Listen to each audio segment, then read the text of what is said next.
Amigos, qué gusto que nos acompañe, como siempre, un verdadero placer. Tras la pandemia, una corriente que ganó fuerza en el mundo fue el producir cerca del mercado. La disrupción de las cadenas productivas fue costosísima. De ahí la relocalización de mucha manufactura, lo que ahora llamamos nearshoring. Se habla de millonarias inversiones que ya se generan y algo de ello explicarían los números de la inversión extranjera directa. Sin embargo, ¿qué tanto podremos aprovechar en México esa corriente? Falta una política industrial más decidida. Y esta noche, el invitado es Pedro Casas Alatriste, director general de la American Chamber of Commerce, la AmCham. ¿Cuáles son los retos para que México pueda aprovechar dicha corriente? Lo invito a que se quede con nosotros. Pedro, ¿qué tal? Qué gusto saludarte, como siempre. Un placer. Gracias por acompañarnos, Pedro. Gracias por la invitación, Alberto. Buenas noches. Bueno, Pedro, pues está terminando el año, un año que terminó en la parte económica mucho mejor de lo que esperábamos, con un crecimiento de 3.3, 3.4. Hay analistas que hablan hasta 3.5. Es un año mucho mejor para todos, ¿verdad? Sin duda. No solo año récord en crecimiento, pero también en inversiones, particularmente en nuevas inversiones, récord en inversión en parques industriales. Probablemente va a ser también un récord en cuanto al comercio bilateral con Estados Unidos. Estamos aspirando a llegar a los 900 billones de dólares. El año pasado se reajustó la cifra a 855 billones de dólares.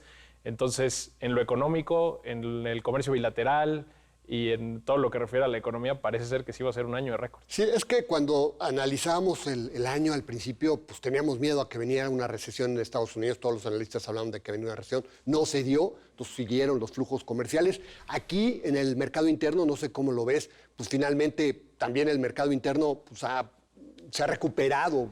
Se vive todavía un rebote de lo que se dejó de hacer en la pandemia y todo esto ayudó también al consumo, ¿no? Sin duda, índices del consumo, índices de confianza, tanto del consumidor como de los inversionistas. La inversión reprimida también, bueno, pues ya había que hacer aumentos de capital, o sea, lo que no hiciste lo tenías que hacer, ¿no? Exactamente, exactamente. Vemos un despunte en casi todos los indicadores.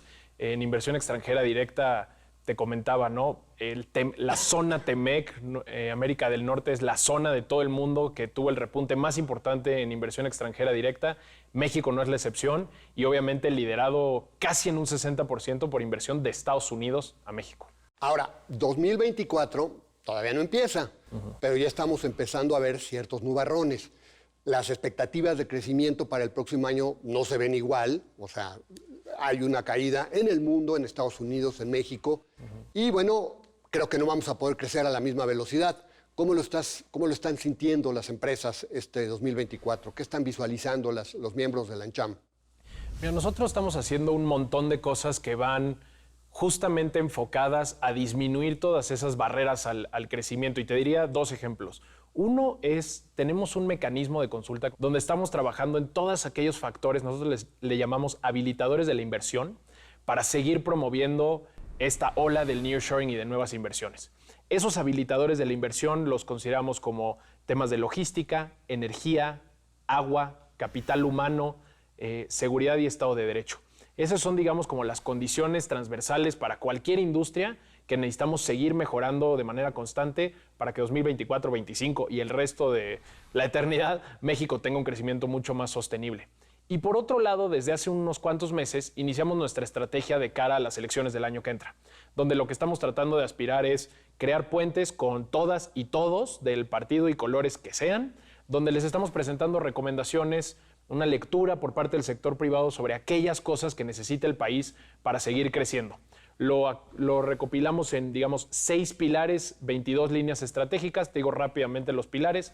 Son seguridad y Estado de Derecho número 1, economía y finanzas sanas, comercio exterior, que es básicamente la implementación del TEMEC, inversión, que es justo esto que te decía, los habilitadores de la inversión, 5 es crecimiento y desarrollo sostenible y 6 es innovación y economía digital. Ahora, Pedro, se ha hablado mucho del nearshoring, de la relocalización de las empresas después del tema de la pandemia, la disrupción de las cadenas productivas, pero falta una política industrial. O sea, todo esto que tú estás mencionando, eso debería tener una política industrial.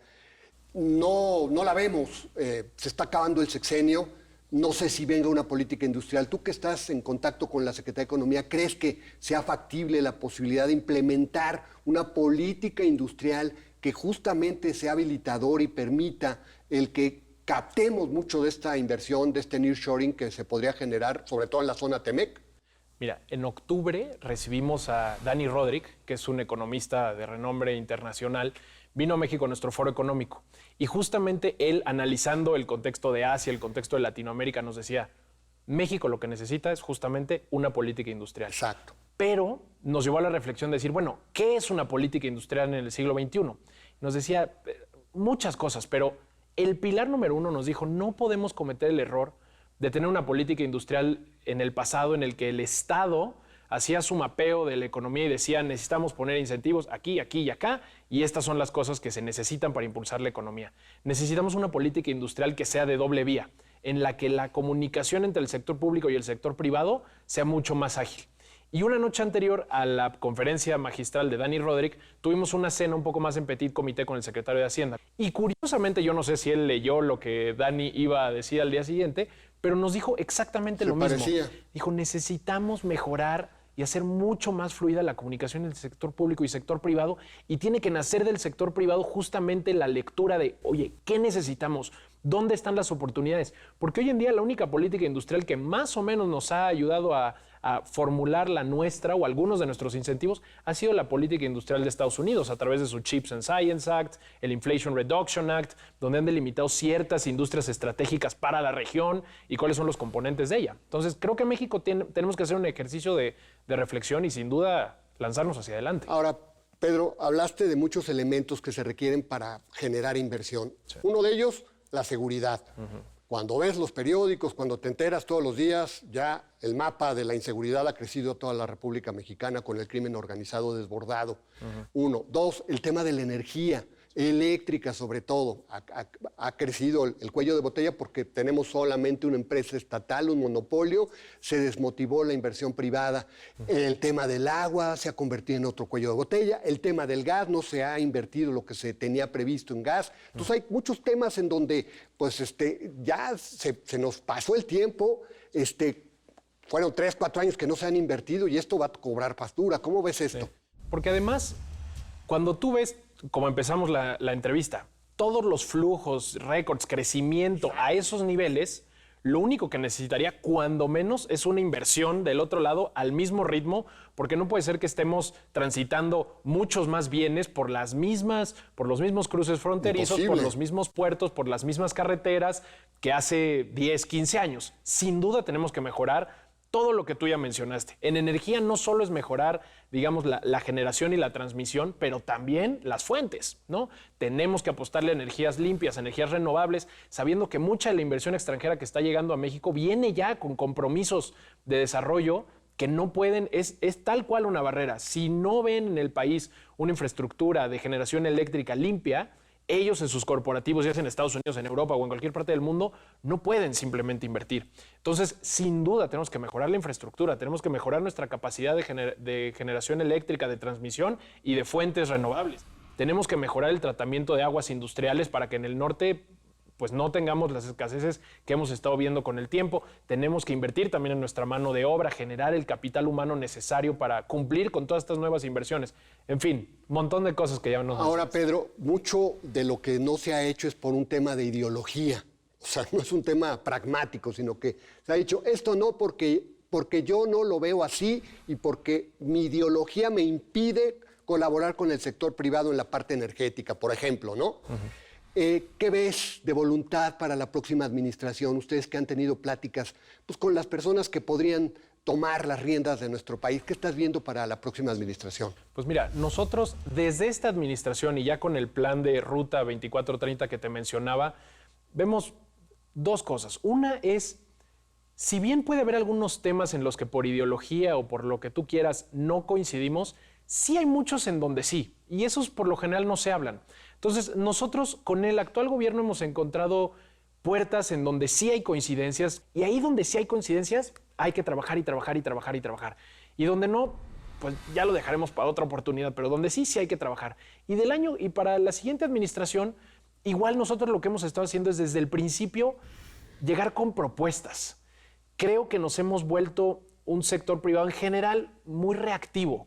Y lo entiendo porque, pues sí, tenemos un presidente que marca la agenda todos los días y la gente está a la espera de cuál es la nueva noticia para reaccionar. Pero no nos podemos olvidar que el sector privado, cuando menos la American Chamber of Commerce, hace un mes cumplió 106 años en México.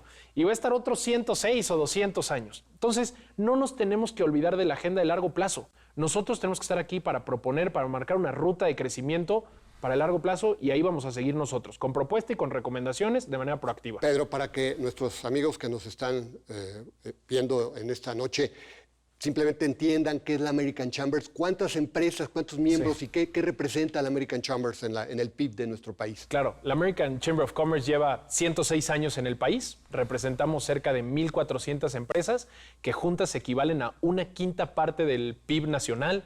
Emplean a más de 8.5 millones de personas en la economía formal, naturalmente, y representan alrededor del 21% de la inversión del país entera. Están en todos los rubros, ¿verdad? Prácticamente, ¿no? Todos. No hay uno en el que no. Y además muchísimas multinacionales. Sin duda. Cuando pensamos en multinacionales, pues seguramente son miembros del AmCham, ¿verdad? Y algo importante es que no solo somos empresas americanas, eso es algo que mercadotécnicamente yo no sé si así se manejó con el tiempo, pero también somos empresas tanto extranjeras de otros países, pero mexicanas que forman parte de la cadena de proveeduría hacia las grandes empresas, siempre con la lógica de que sean empresas que formen parte del comercio bilateral entre México y Estados Unidos. Pero además hay empresas que supuestamente su origen es de Estados Unidos, pero ya son mexicanas, Pedro. Claro, y norteamericanas, ¿no? Y norteamericanas porque pues, formamos parte del TECMEC desde hace más de 30 años, entonces ya somos de la región, ¿no? O sea, entonces por eso también ya esas marcas de nacionalidad como que se han venido diluyendo, ¿no? Sin duda, y no solo es del TEMEC, desde muchos años antes, no sé si tú te sepas la anécdota de dónde viene la palabra chamba. Ah, claro que sí. La palabra chamba viene de que en años anteriores, después de la Segunda Guerra Mundial, mucha gente iba a la chamber por nuestra gran oferta de valor que había en oportunidades laborales, ¿no? Entonces la gente iba a buscar trabajo a la chamba, ¿no? A la chamber, perdón. Porque había programas temporales de trabajo en Estados Unidos, exactamente, ¿verdad? El programa Bracero y entre otras, aquí mismo en la Ciudad de México, en nuestras oficinas del centro, entonces la gente iba por nuestra bolsa de trabajo a la chamber, a buscar trabajo y ya sabes cómo se van evolucionando las palabras y pues ahora se le conoce como la chamba. Pues ando buscando chamba, ¿no? Exactamente. Bueno, pues tiene que ver con la American Chambers. Fíjate qué interesante.